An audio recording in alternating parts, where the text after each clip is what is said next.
Alhamdulillah wassalatu wassalamu ala rasulillahi wa alihi wa sahbihi wa mawalah. Asyhadu an la ilaha illallah wahdahu la syarikalah wa asyhadu anna Muhammadan abduhu wa rasuluhu, amma ba'd. Jemaah sekalian yang dimuliakan Allah, kembali kita mengkaji tafsir surat Al-Hadid. Kali ini kita memasuki ayat yang ke-22. Silakan disimak.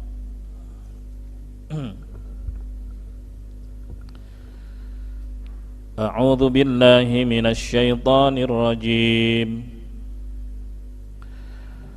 Ma asaba min musibatin fil ardi wala fi anfusikum illa fi kitabim min qabli an nabra'aha inna dhalika 'ala Allahi yasir. لكي لا تأسوا على ما فاتكم ولا تفرحوا بما آتاكم والله لا يحب كل مختال فخور الذين يبخلون ويأمرون الناس بالبخل ومن يتول فإن الله هو الغني الحميد. Yukhbiru ta'ala an qadarihi sabiqi fi khalqihi qabla ayyabra'al bariyah. Allah subhanahu wa ta'ala mengabarkan tentang takdirnya ya terhadap ciptaan-ciptaannya sebelum Allah subhanahu wa ta'ala menciptakan mereka. Ya. Jadi Allah Subhanahu wa taala sudah tentukan takdir sebelum Allah menciptakan makhluknya. Allah Subhanahu wa taala mengatakan ma asaba min musibatin fil ardi wala fi anfusikum. Tidak ada satupun kejadian di bumi maupun yang berlaku pada kalian illa fi kitab, melainkan semuanya sudah tertulis di catatan takdir di Lauhul Mahfuz min qabli an nabra'aha, sebelum kami menciptakannya. Ya. Jadi sebelum Allah menciptakan makhluk, sebelum Allah menciptakan manusia, Allah sudah tentukan takdirnya. Nah,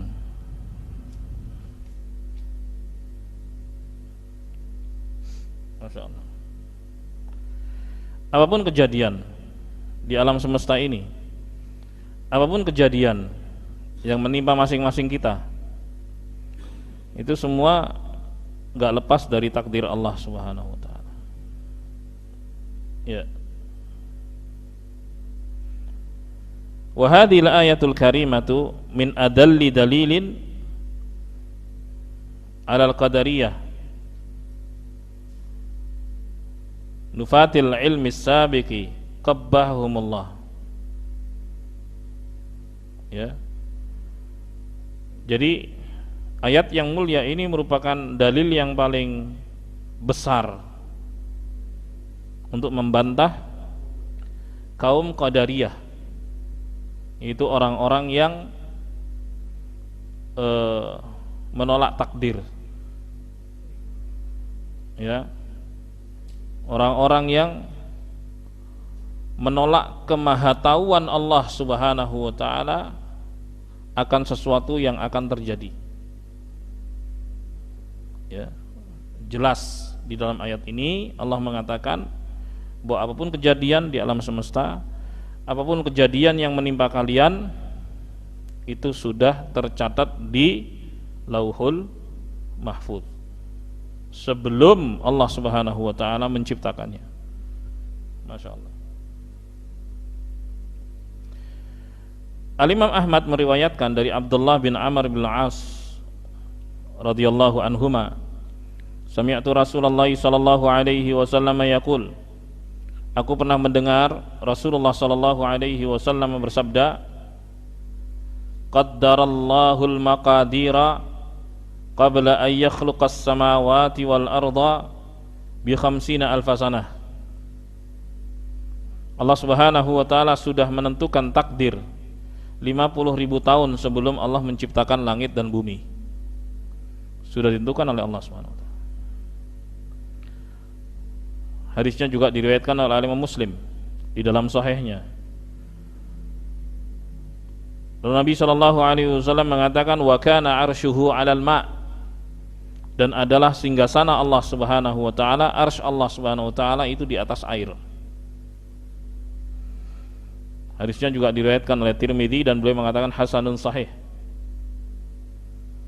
Lalu Allah mengatakan, inna dzalika 'alallahi yasir, semua itu bagi Allah mudah.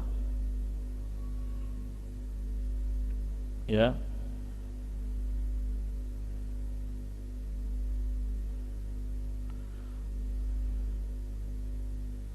Jemaah sekalian yang dimuliakan Allah. Lalu Allah Subhanahu wa taala mengatakan, likaila ta'sau 'ala ma fatakum wa la tafrahu bima atakum. Tujuan kalian mengimani takdir adalah supaya kalian tidak putus asa atas kegagalan, atas sesuatu yang luput dari kalian, ya, atas sesuatu yang tidak bisa kalian dapatkan. Enggak putus asa. Wala tafrahu bima atakum, dan kalian tidak sombong dengan apa yang kalian terima. Kenapa? Ya, karena tahu semua itu dari Allah Subhanahu wa taala. Ketika seorang gagal, kegagalan itu dari Allah Subhanahu wa taala. Ketika seorang itu berhasil, keberhasilan itu dari Allah juga. Maka di saat seorang gagal mendapatkan sesuatu dan dia tahu itu dari Allah, dia enggak putus asa. Ya, enggak putus asa, enggak jatuh. Ketika dia tahu betul bahwa anugerah yang dia dapatkan juga dari Allah Subhanahu wa taala, dia enggak sombong. Apanya yang disombongkan orang dikasih. Ya kan? Dikasih sama Allah Subhanahu wa taala. Apa yang sombongin coba? Nah, itu akhirnya. Supaya apa? Stabil. Supaya apa? Stabil. Jiwa itu stabil. Jemaah sekalian yang dimuliakan Allah. Kemudian, ay a'lamnakum bitaqaddumi ilmina wa sabqi kitabatina lil asya' qabla kauniha wa taqdirinal kainati qabla wujudiha lita'lamu annama asabakum lam yakun liyukhti'akum wa ma akhta'akum lam yakun liyusibakum. Ya, kami beritahukan kepada kalian bahwa kami mengetahui apa yang akan datang, bahwa apa yang terjadi itu sudah ditulis di Lauhul Mahfuz sebelum diciptakan bahkan.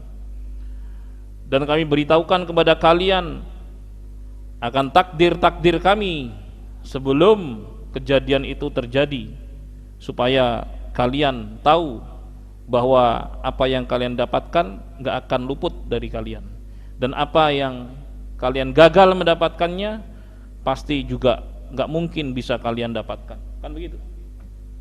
Kembalikan kepada apa? Takdir Allah Subhanahu wa taala setelah apa?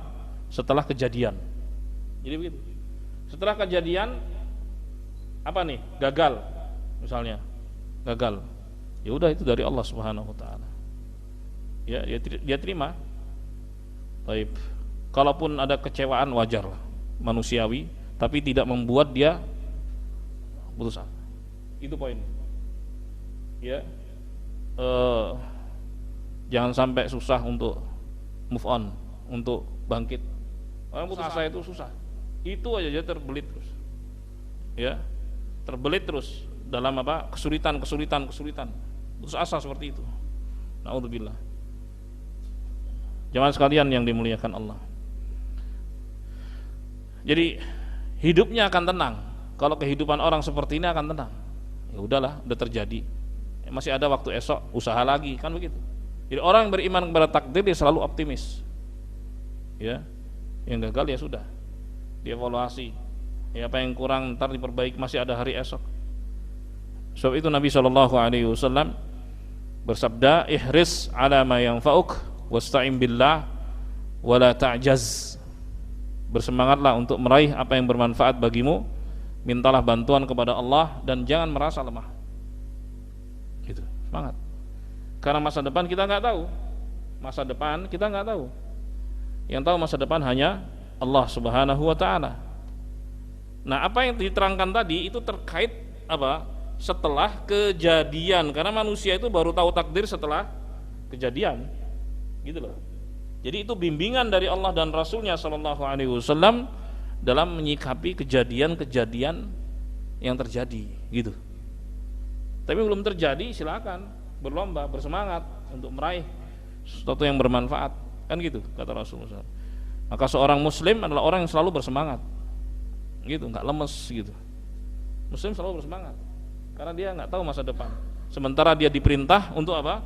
Untuk meraih apa yang bermanfaat baginya. Allahu Akbar. Jemaah sekalian yang dimuliakan Allah. Li'annahu law qaddara syai'un lakana, karena jika ditakdirkan sesuatu itu pasti akan terjadi, pasti akan berlaku, pasti. Jemaah sekalian yang dimuliakan Allah. Kemudian Allah Subhanahu wa taala mengatakan, wala tafrahu bima atakum. Ya, dan kalian enggak sombong atas anugerah yang kalian dapatkan kalau kalian beriman kepada takdir. Ya. Baik. Allah Subhanahu wa taala mengatakan, la tafkharu 'alan nasi bima an'amallahu bihi 'alaikum. Jangan kalian sombong di hadapan orang lain atas anugerah yang Allah berikan kepada kalian. Fa inna dzalika laisa bisa'ikum wala kaddikum. Karena itu semua bukan karena hasil jerih payah kalian. Ya kan? Bukan. Coba deh. Sekolahnya sama, ya kan?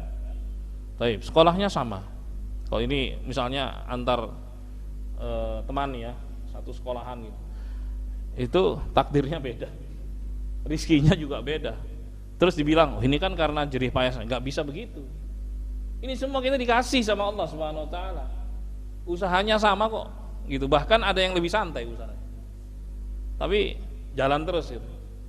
Ya kan? Seperti diguyur. Itu artinya pemberian dari Allah Subhanahu wa taala. Kalau itu pemberian, apa yang disombongkan? Makanya dilarang oleh Allah Subhanahu wa taala, dan di penghujung ayat Allah mengatakan, wallahu la yuhibbu kulla mukhtalin fakhur. Dan Allah Subhanahu wa taala tidak suka, ya, tidak suka kepada setiap orang yang sombong, ya,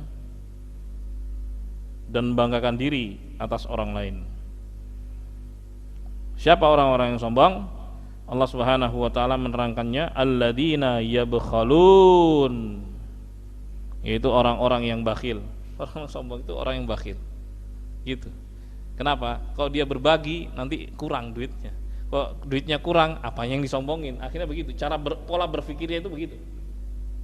Orang yang sombong itu orang yang bakhil. Orang yang pelit. Orang yang mau berbagi. Ya.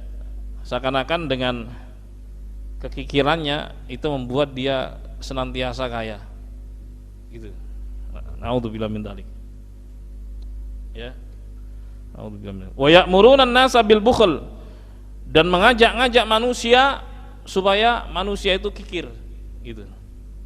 Ngajak-ngajak untuk kikir. Dia sendiri kikir, ya. Kekikirannya kemudian didakwahkan pada orang lain. Diserukan pada orang lain, yuk kita kikir yuk, gitu. Supaya kita kaya raya, harus begini, harus begini, harus begini. Dibikinlah seminar-seminar dan seterusnya. Gitu. Baik. Jamaah sekalian yang dimuliakan Allah. Nah, itulah orang-orang yang sombong. Ciri khas orang yang sombong itu begitu. Allah sendiri yang bilang. Karena Allah pencipta kita manusia, Allah tahu siapa itu manusia. Jadi Allah bongkar di sini sifat-sifat orang yang sombong. Ini dia, ya sifatnya. Itu orang yang kikir, itulah orang yang sombong. A'udzubillahi min dzalik. Padahal kekikiran itu adalah penyakit yang berbahaya. Ya. Dan kikir itu dasarnya karena cinta berlebihan terhadap harta. Dan setiap kita pasti punya sifat itu. Tinggal apakah penyakit itu ganas atau jinak. Gitu. Kata Allah Subhanahu wa taala, wa innahu lihubbil khairi lasyadid. Sungguhnya manusia itu sangat cinta dengan harta. Itu manusiawi loh, cinta dengan harta. Cuman ketika kebablasan, sangat cinta dengan harta, maka penyakit kikirnya itu akan terus mengganas. Itu bahaya tuh. Sampai-sampai Allah mengatakan, wa may yuqashuha nafsihi faulaika humul muflihun. Barang siapa yang dibentengi dari penyakit kikirnya, maka mereka adalah orang-orang yang beruntung. Terus siapa yang bentengi? Allah Subhanahu wa taala. Bagaimana caranya? Apa usaha manusia supaya enggak kikir? Ya berbagi. Gitu. Makanya Nabi SAW bersabda, was-shadaqatu burhan. Sedekah itu adalah bukti keimanan seorang. Burhan itu artinya bukti. Burhan bukan nama orang.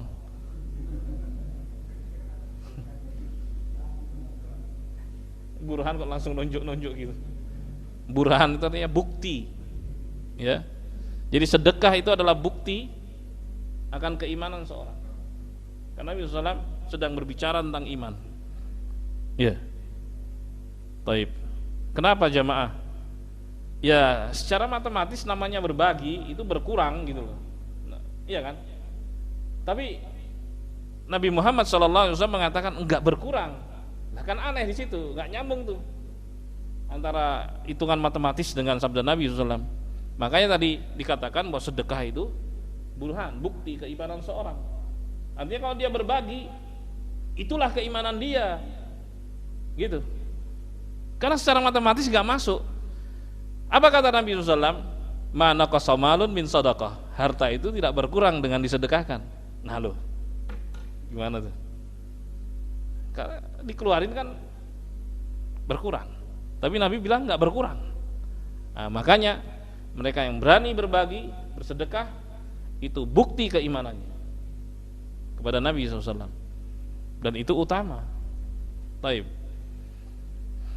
Jemaah sekalian yang dimuliakan Allah, karena dia akan selalu melawan nafsunya. Karena nafsu itu selalu kepingin akumulasi, bertambah kan begitu ya. Taib, nggak mau distribusi, numpuk terus saja.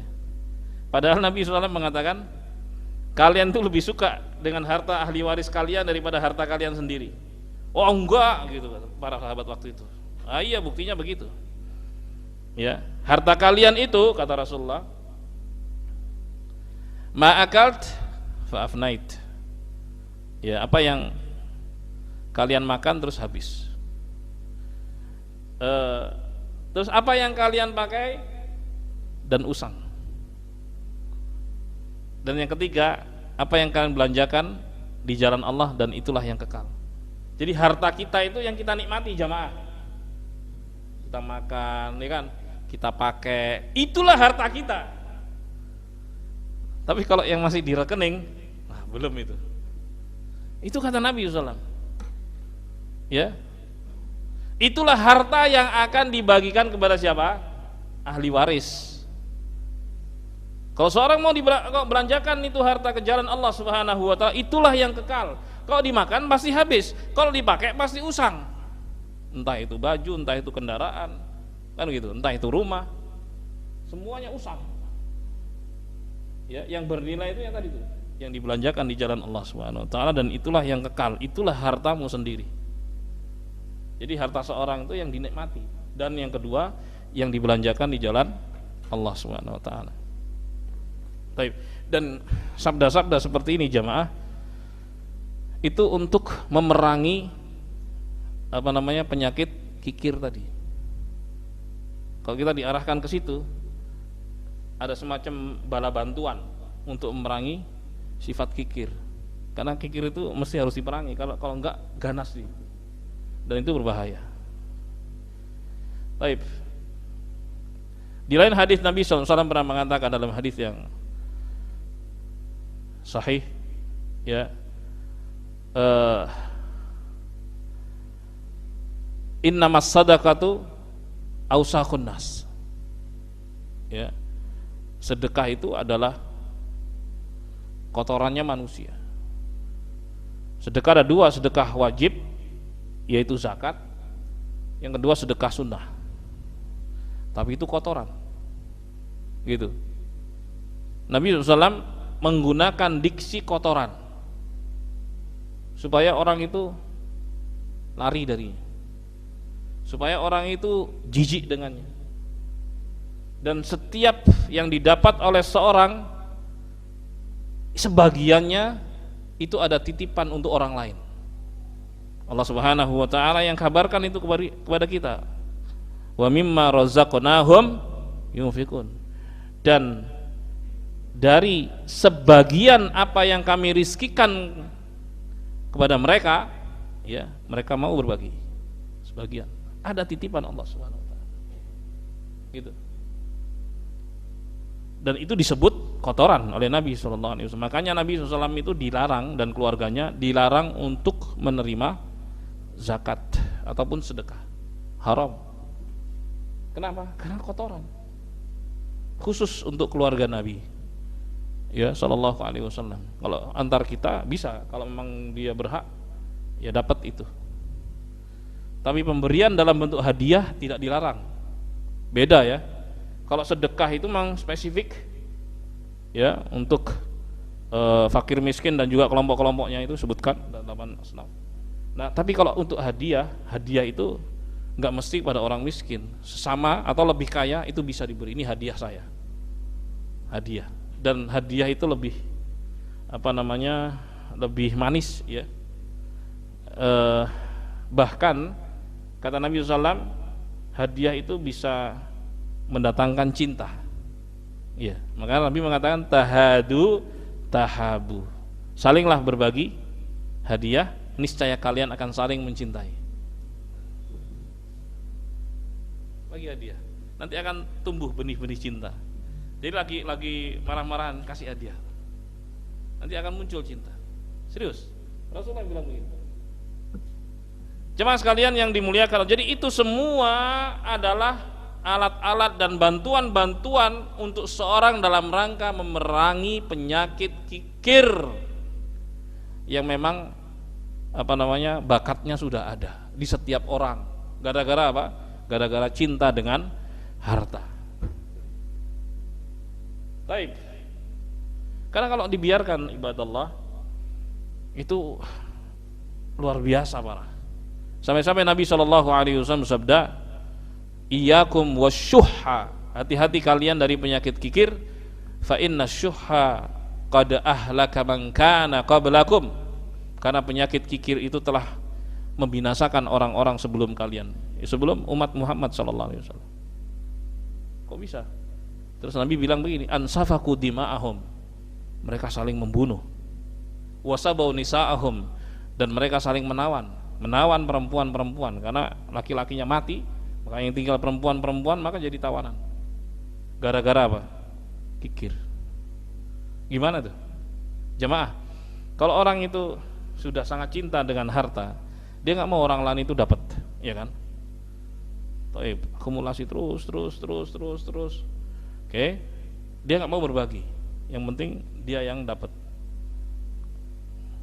Terus dia ngelihat punya orang lain, gitu kan?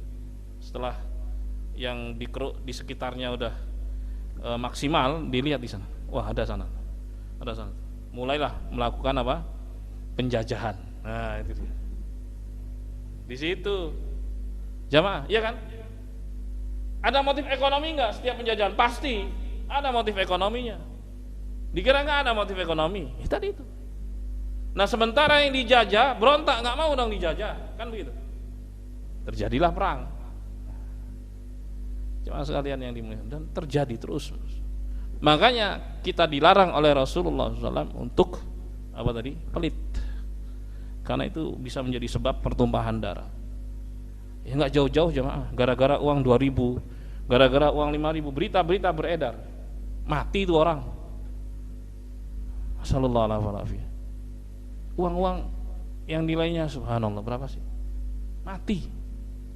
Berita-berita kejahatan, ya, yang kita dengar. Nasallallahu alaihi. Gara-gara uang. Makanya kita selalu diperintahkan untuk berbagi, peduli kepada sesama, terutama yang ada di sekitar. Karena mereka adalah orang yang paling responsif ketika kita membutuhkan bantuan. Gitu kan? Coba kalau nggak peduli dengan sekitar, orang juga nggak peduli dengan dia. Nggak peduli kan? Ya terserah lah, kaya-kaya lah, terserah. Orang akan begitu. Itu kamu, gitu. Nggak ada dampaknya buat kami, ngapain kami tolong? Akhirnya begitu. Bahkan ketika dalam suasana chaos itu jadi target. Ah ini nih, tunggu aja nanti ya, gitu. Dibegitukan oleh iyadzubillah. Sebab itu Nabi SAW sekali lagi mengingatkan kita untuk tidak apa? Tidak kikir dan peduli kepada sesama, terutama orang-orang yang ada di sekitar. Karena orang-orang yang pelit itu adalah orang-orang yang sombong, seperti yang Allah Subhanahu wa taala firmankan di ayat tersebut. Baik. Kemudian masuk ke ayat berikutnya.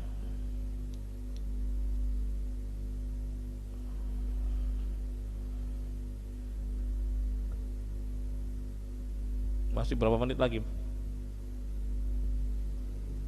15 menit ya, masih lama ya. Baik. Ayat 25. Laqad arsalna rusulana bil bayyinati wa anzalna ma'ahumul kitaba wal mizana liyaquman nasu bil qist. Wa anzalna al hadida fihi ba'sun shadidun wa manafi'u lin nasi wa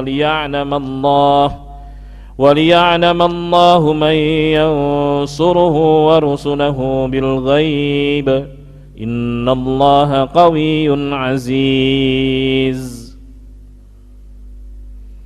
Laqad arsalna rusulana bil bayyinat.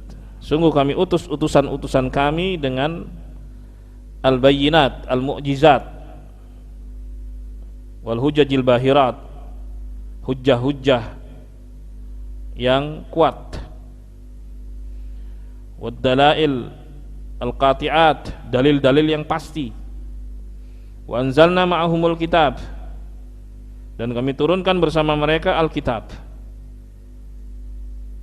wal mizan, dan juga al-mizan, keadilan, seperti tafsirkan oleh Mujahid rahimahullah. Wa huwal haqq alladhi tashhadu bihi al-uqulus sahihah al-mustaqimah,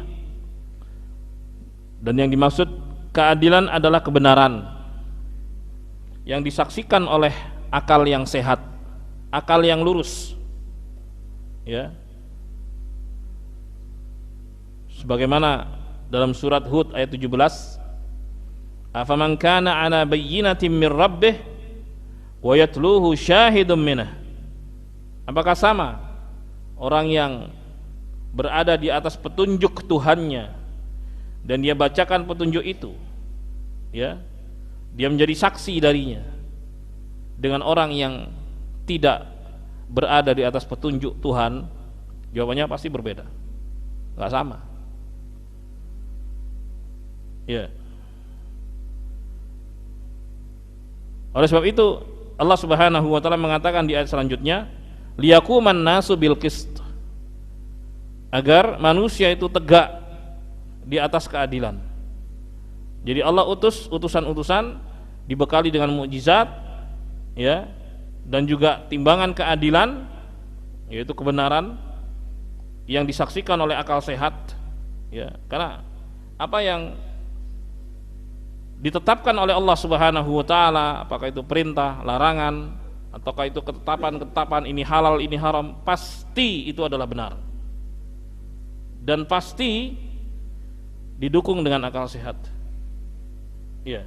Karena Allah Subhanahu wa taala mengatakan wa tammat kalimatu rabbika sidqan wa adla. Dan sempurna kalimat-kalimat Tuhanmu wahai Muhammad sallallahu alaihi wasallam kebenarannya dan keadilannya. Itu pasti. Jadi enggak ada yang bisa menggugat ketetapan dari Allah Subhanahu wa taala. Kalaupun ada, mereka adalah orang-orang yang sombong. Ya. Yang mengikuti seruan-seruan iblis laknatullah alaih. Karena iblis adalah makhluk yang sombong yang menentang Allah Subhanahu wa taala. Karena keharusan dari makhluk itu adalah tunduk dan patuh kepada Allah Subhanahu wa taala. Iblis tidak. Iblis menentang perintah Allah Subhanahu wa taala. Taib. Jemaah sekalian yang dimuliakan Allah. Jadi yang dibawa oleh para nabi, para rasul adalah kebenaran dan keadilan. Tujuannya apa? Supaya manusia itu tegak di atas keadilan, itu poinnya. Mereka mendapatkan keadilan dengan menjalankan aturan-aturan Allah Subhanahu wa taala.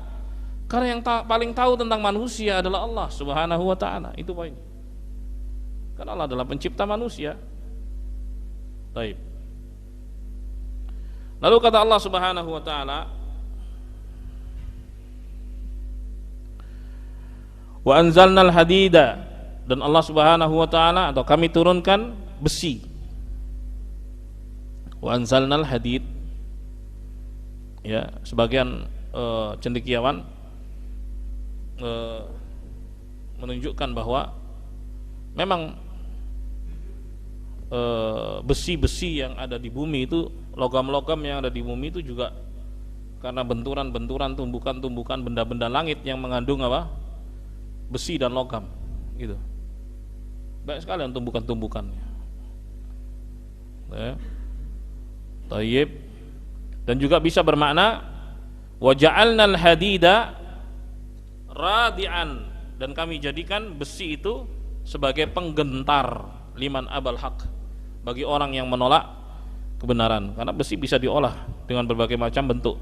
Kalau dulu, zaman dulu dalam bentuk pedang gitu kan, zaman dulu. Kemudian teknologi berkembang bermacam-macam, akhirnya diolah. Ya, model senjata pun bermacam-macam, menjadi rudal, menjadi apa namanya peluru-peluru dengan kaliber yang berbeda-beda, dengan pelontar-pelontarnya yang bermodel-model, ya kan, macam-macam. Ya, kemudian dengan pesawat tempurnya itu dari besi, dari logam yang diolah sedemikian rupa, dibukakan oleh Allah Subhanahu wa taala kepada manusia untuk mengolahnya. Taib. Fihi ba'sun syadid, di dalamnya terdapat kekuatan pada besi dan logam tersebut. Wa manafi'u linnas, dan terdapat manfaat-manfaat bagi manusia, ya, pada besi dan logam tersebut. Maka pengetahuan tentang teknologi perbesian dan perlogaman itu termasuk hal yang penting, sangat-sangat penting. Nah, jemaah sekalian yang dimuliakan Allah, Al-Imam Ahmad meriwayatkan, demikian pula Abu Dawud dari Abdullah bin Umar radhiyallahu taala anhuma, Rasulullah sallallahu alaihi wasallam bersabda, bu'ithu bis-sayfi baina yaday sa'ah, aku diutus dengan membawa pedang, ya, di antara hari kiamat. Artinya beliau dengan hari kiamat itu jaraknya dekat. Karena dalam riwayat yang lain Rasulullah mengatakan bu'ithu ana was-sa'atu kahatain. Gini, aku diutus dengan hari kiamat itu jaraknya segini. Ini jari, beliau tunjukkan jari telunjuk dan jari tengah. Gini. Nah, sekarang sudah berapa abad sudah? 14 abad. Artinya kan semakin dekat lagi dengan kiamat. Tanda-tandanya juga banyak. Cuman sekali lagi nggak ada yang tahu kapan itu kiamat terjadi. Ya, nggak ada yang tahu, sama sekali nggak ada yang tahu. Baik. Hatta yu'badallahu wahdahu la syarikalah, sampai Allah Subhanahu wa taala satu-satunya yang berhak untuk disembah, tidak ada sekutu baginya. Nah, makanya dalam ayat ini Allah mengatakan fihi ba'sun syadid.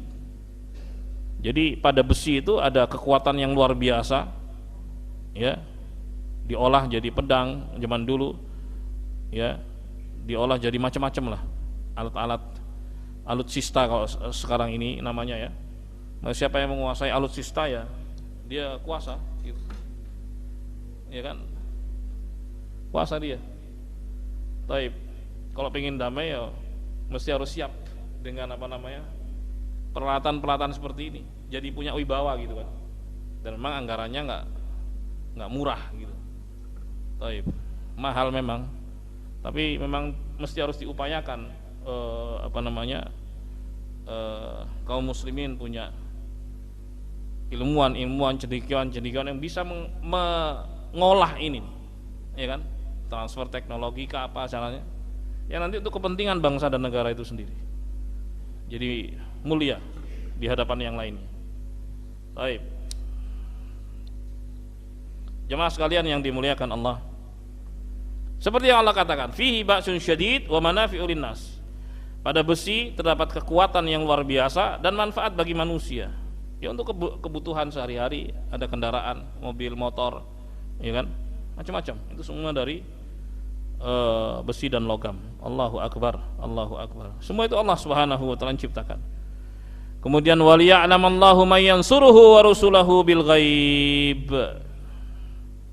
Agar Allah Subhanahu wa taala mengetahui siapakah yang menolong Allah Subhanahu wa taala. Menolong Allah itu, Allah enggak butuh pertolongan manusia sama sekali, bukan artinya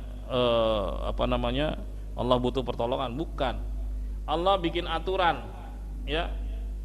Yang menegakkan aturan Allah di muka bumi, itulah maknanya menolong Allah Subhanahu wa taala. Makanya dalam ayat intan surullaha yansurkum wa yutsabbit aqdamakum. Kalau kalian menolong Allah Subhanahu wa taala dengan menegakkan aturan Allah, ini halal, ini haram, yang halal silakan nikmati, yang haram jauhi, ini perintah, ini larangan, yang perintah jalankan, larangan jangan dilakukan. Ini namanya menolong Allah. Niscaya Allah akan tolong kalian dan Allah akan teguhkan kaki kalian, kuatkan kaki kalian. Itu kata Allah Subhanahu wa taala. Dan banyak lagi dalam ayat maupun hadis, ya, sebagaimana sabda Nabi SAW, ihfazillah yahfazka, jagalah Allah, bukan Allah butuh penjagaan. Artinya jagalah aturan Allah, tegakkan aturan Allah, niscaya Allah akan jaga kamu. Itu pesan dari Nabi SAW. Taib. Wa rusulahu, dan agar Allah Subhanahu wa taala tahu siapa orang-orang yang membela dan menolong utusan-utusan Allah Subhanahu wa taala dalam mendakwahkan aturan-aturan Allah ke seluruh manusia. Itu pembela, penolong. Kita berdakwah, ngajak orang amar ma'ruf nahi mungkar, itu pembela Rasulullah sallallahu alaihi wasallam. Nah, bil ghaib, ya, walaupun nggak ada orang tahu, gitu, tapi dia berjuang. Nggak mesti harus dia laporkan ke orang, ya, dia tutup-tutupi bisa aja, untuk menjaga keikhlasannya dalam berjuang di jalan Allah Subhanahu wa taala, gitu. Jemaah sekalian yang dimuliakan Allah. Kemudian di penghujung ayat Allah mengatakan innallaha qawiyyun aziz, sungguhnya Allah Subhanahu wa taala maha kuat lagi maha perkasa. Allahu akbar. Baik jemaah, inilah yang bisa kita baca pada malam hari ini. Alhamdulillah. Silakan yang mau bertanya. Kita masuk ayat 26 insyaallah. Silakan. Ayo. Ya. Takdir yang bisa berubah. Takdir itu nggak ada yang pernah bisa berubah. Karena perubahan itu kan mesti diketahui asal dan akhirannya. Misalnya tadinya hijau jadi merah, tadinya merah jadi hijau, tadinya putih jadi hitam, ya kan? Itu perubahan kan namanya. Oke? Dan takdir itu nggak akan pernah berubah. Takdir Allah Subhanahu wa taala yang ada di Lauhul Mahfuz itu nggak akan pernah berubah. Oke ya, sampai di sini ya. Nah, akan tetapi, nih penting ya, akan tetapi ini penting untuk diketahui, untuk menatap masa depan. Misalnya sekarang nih kondisinya udah ditakdirkan kondisinya kurang baik sekarang, ya. Tapi dalam menatap masa depan kita nggak tahu, ya. Bisa nggak kita berubah? Pertanyaan gitu. Dari yang sekarang ini, apa jawabannya? Ya bisa dong. Kan manusia nggak tahu masa depan kayak apa, ya. Maka cara berubahnya dengan usaha. Di mana Allah Subhanahu wa taala berfirman, "Innallaha la yughayyiru ma biqaum hatta yughayyiru ma bi anfusihim." Sungguhnya Allah tidak akan merubah suatu kaum sampai mereka mau merubahnya. Itu ayat berbicara untuk menatap masa depan bagi kita. Sekarang bagaimana kondisinya? Ingin berubah dari kondisi sekarang, lebih baik misalnya. Bisa. Jelas ya? Tapi apakah itu merubah takdir yang ada di Lauhul Mahfuz? Apa jawabannya? Enggak sama sekali. Tuh, ya. Kalau untuk merubah takdir A jadi B, karena Allah sudah menyatakan enggak akan pernah berubah. Rasulullah juga mengatakan enggak pernah berubah. Tapi untuk menatap masa depan dari yang sekarang, startnya sekarang, ketahuan, ya kan? Punya target ke depan begini, direncanakan, pengen berubah lebih baik. Insya Allah bisa. Itu maksudnya. Kalau nggak mau berubah, ya pasti ya seperti itu, nggak akan dirubah oleh Allah SWT. Silakan adzan dulu, nanti kita sambung setelah adzan.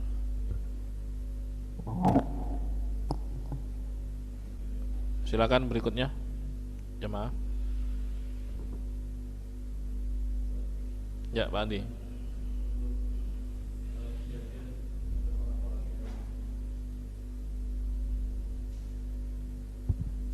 Untuk kejadian ada orang-orang yang mati dengan bunuh diri, Ustaz. Apakah itu mendahului takdir Allah atau memang takdirnya Allah seperti itu atau bagaimana, Ustaz?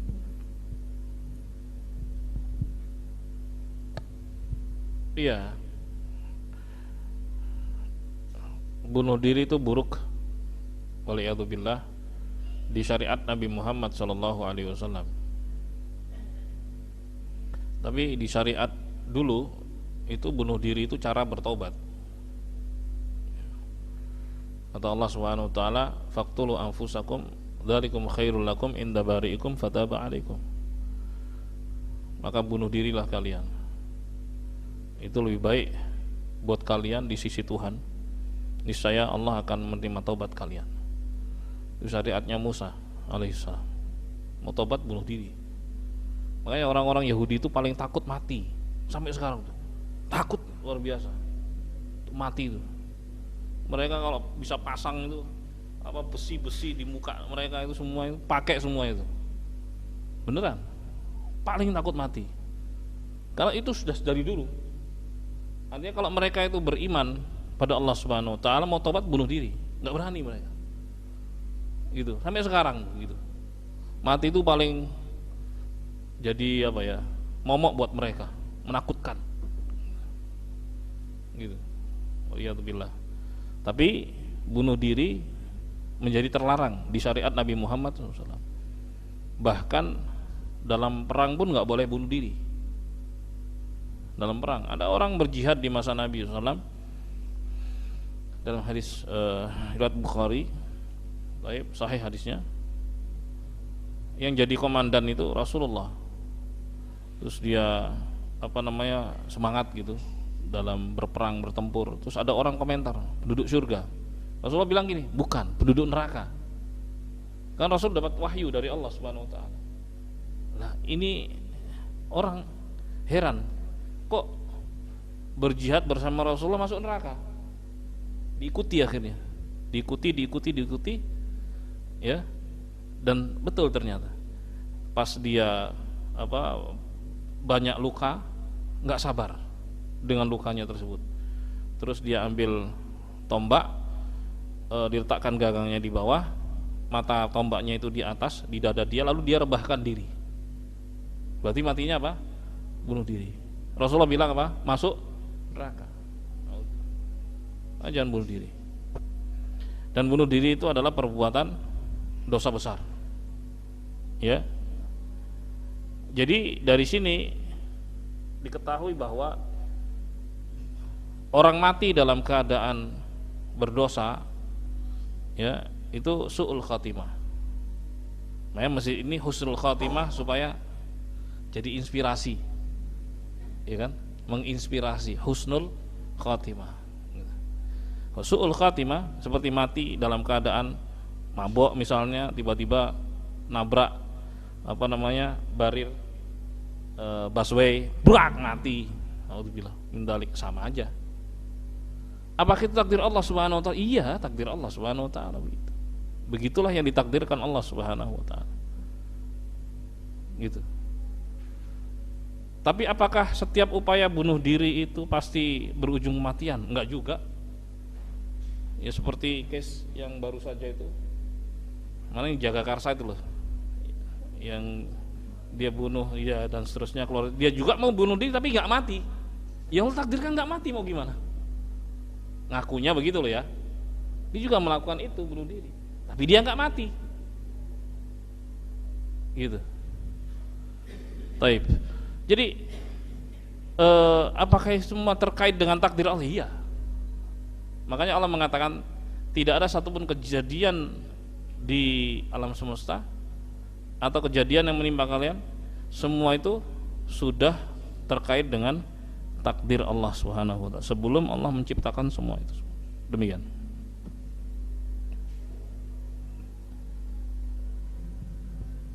Syukran, Ustaz. Berikutnya, silakan. Masih ada waktu.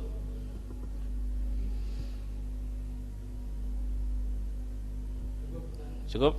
Baik, alhamdulillah. Terima kasih. Semoga bermanfaat dan kurangnya mohon maaf. Semoga Allah selalu memberikan taufik hidayah pada kita semua dan menyelamatkan kita di dunia maupun di akhirat. Amin ya rabbal alamin. Subhanakallahumma bihamdik, asyhadu an la ilaha illa anta, astaghfiruka wa atubu ilaik. Assalamualaikum warahmatullahi wabarakatuh.